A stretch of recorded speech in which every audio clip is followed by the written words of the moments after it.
Morning guys, another beautiful day in sunny California, and today's video is a video that I know a lot of you guys have wanted.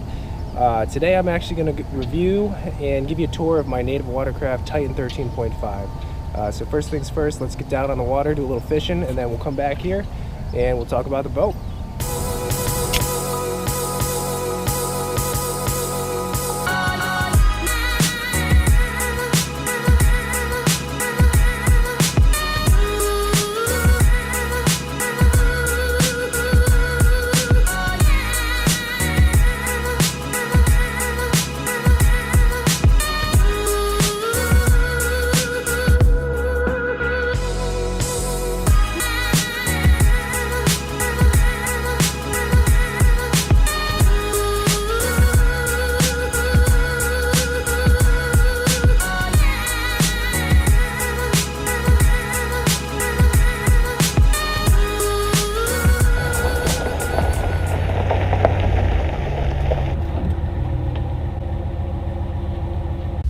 Alright guys, well, decent day out on the water. Caught some fish out of the Titan. This is my formal review and tour of the Nativewatercraft TITAN 13.5. I've had it for about 4 months, so I've fished out of it a lot. I've gained some experience with this boat, so I think I now can do a pretty comprehensive and honest review for you guys on my thoughts of the boat and how I've enjoyed it so far.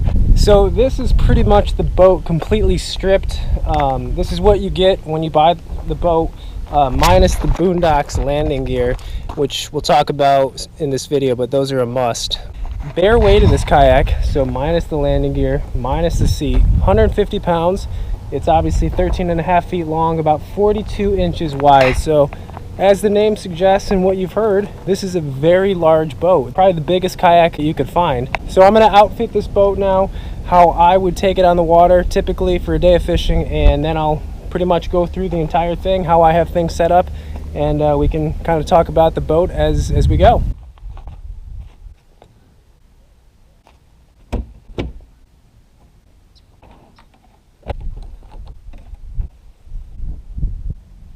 Alrighty, that took 5 minutes to set everything up. I don't have a ton of stuff. I would roughly estimate that I just added about another 100 plus pounds worth of gear to the boat.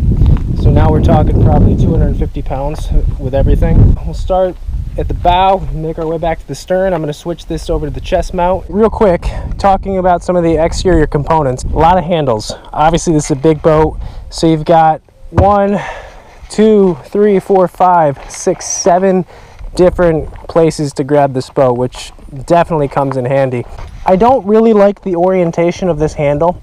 I'd prefer to hold it like this. This is just a little bit awkward and can put a little bit of strain on your hands, especially if you're pulling it up a ramp. So I just added a piece of PVC and some rope, and this makes wheeling this around about 10 times easier. Just a quick little fix for something I wasn't immediately happy with. Other thing you'll notice, gear tracks everywhere. We've got gear tracks pretty much lining the perimeter of the boat. So I mean, obviously it comes in handy for cameras and fish finders. And then of course the Boondocks landing gear. And while we're here, let's talk about this real quick. The landing gear does not come with the Titan. It's sold separately, but it is a must for this particular boat. And any kayak that's probably over 100 pounds, you're going to want a good set of wheels, something that's easy on off, something that you don't have to pick up the boat and place it on there and strap it down. This is nice. Pretty much you unscrew these, wheel pops right out, you put it in, lock it down, you're good to go. Same for the other side. Simple as that. This is an absolute must for this boat. I've actually mounted a GoPro up front. Got some nice gear track right here, so I run a GoPro up front. Nice big front hatch, okay? I definitely don't utilize this space as much, but you can see how big that front hatch is. And the nice thing about the Titan is removable bucket, okay? So yes, I need to clean this boat out very badly, but that completely comes out And you know, you could stick rods down there, store other things down there, maybe even a battery compartment, and just another access point inside the kayak itself. If you noticed in here, it's white. That's actually foam. This boat is completely lined with foam on the inside. So it has extra buoyancy, extra flotation. If you were to swamp this boat, you would still be floating. So that's a nice feature and a good safety feature. For me personally, I have just a 12-volt battery in there. That is my fish finder setup, transducer. So this is just like the swing arm transducer. It goes on the gear track. Nice and easy. For those of you who do not want to use your transducer like this, there is a dedicated space that they put on the bottom of the kayak that will nicely fit your transducer, which is pretty neat. Same thing for the fish finder right up here, gear track. So you could move this essentially anywhere where there's gear track on this kayak. I just prefer it right next to the seat. And the wiring, you know, I don't get too fancy. I know a lot of guys could clean this up a lot better and maybe do some holes and just kind of store wiring inside the boat. Doesn't really bother me at this point, so that's just typically what I've done and what I'm used to. This is just it's not a dry bag, but usually where I keep a lot of my camera gear, fishing license, some extra tools, other GoPro stuff. Usually keep my net right here. This big nice space allows that net to just sit right there. You don't have to worry about it falling off. There's your horizontal rod storage. So you got 4 rods total. My preference, I just keep them in the back vertically. I feel like if I do store a rod, especially on this inside one, I'm kind of decreasing the deck space. So I prefer to have my rods back here. It's just what I'm used to. This is, of course, what makes these kayaks special, and the reason I buy Native kayaks is the propel drive. So this is a 10-to-1 gear ratio propeller, very solid pedal drive system. This is a sturdy piece of equipment right here. I mean, that is, when I went fishing this morning, when I opened the door, this fell out, banged up against the ground, but it's fine. It holds up well. To drop this down into the kayak, you just take off this cover and it drops right down like that. And then you can just pick it back up like so. We're talking about speed for the Titan. The Titan, comfortably, I can get this going 3 miles per hour at a comfortable pace pretty much all day long. You know, that's definitely not going to win any races, but you know, it's a good pace for a boat this size. The fastest I've gotten this up to is 4 miles per hour. And I can do 3.5 probably for 25-30 minutes before I need to rest. But propel drive, really like the propel drive system for all Native boats, forward and reverse. This is just one other piece I add to the propel drive. So this is just a Ram X grip. Can hold the phone, whatever else you want to hold, but I usually just prop my net up like that to have it on the ready for tournaments mainly. Deck space. So obviously this kayak is 42 inches wide, huge deck space. You can walk around in this boat. You know, turning around, casting backwards, standing sideways, no problem. We've got scuppers pretty much lined up throughout the entire boat. Here's your rudder control. Obviously with a propel drive, you need a way to steer the boat, to maneuver it. It has some cables in this box, which is removable. And this basically attaches all the way back here to your rudder, which is down here. With the design of this hull and this boat, this thing turns on a dime. This is the sharpest turning pedal driven kayak on the market for sure, though it is not the fastest pedal drive kayak on the market. So where it lacks in speed, you make up for control over the boat. Very good ability to maneuver this boat in tight spaces and around things, and it just makes it very comfortable to fish out of. So here's the seat. Life vest here, of course. This does not come with a seat. I've added this, just a little bit of an extra lumbar support. One thing people complain about quite often is the noise the seat makes. Unfortunately, I don't know if that's fixable. It's just the material they use. I don't know if there's any quick fixes that I can think of that would get rid of that noise. Personally, it doesn't bother me too much. Obviously, having it a little quieter would be nice, but it's definitely not a deal breaker for me. But more about the seat. Nice high position seat, pretty cool. You have a lot of storage underneath here. With this little bucket they've made. I usually store, soft plastics down there, drinks, lunch. On the sides of the seat, you've got nice little compartments for your plano boxes. These little clips down here, these were plastic on the previous seats. These are nice metal, sturdy frames, so these aren't going to break. I know that happened a couple times with people as these clips broke, but those are not going anywhere. This is connected via gear tracks, so you can actually move this seat all the way to the back if you wanted to, or you could add another seat.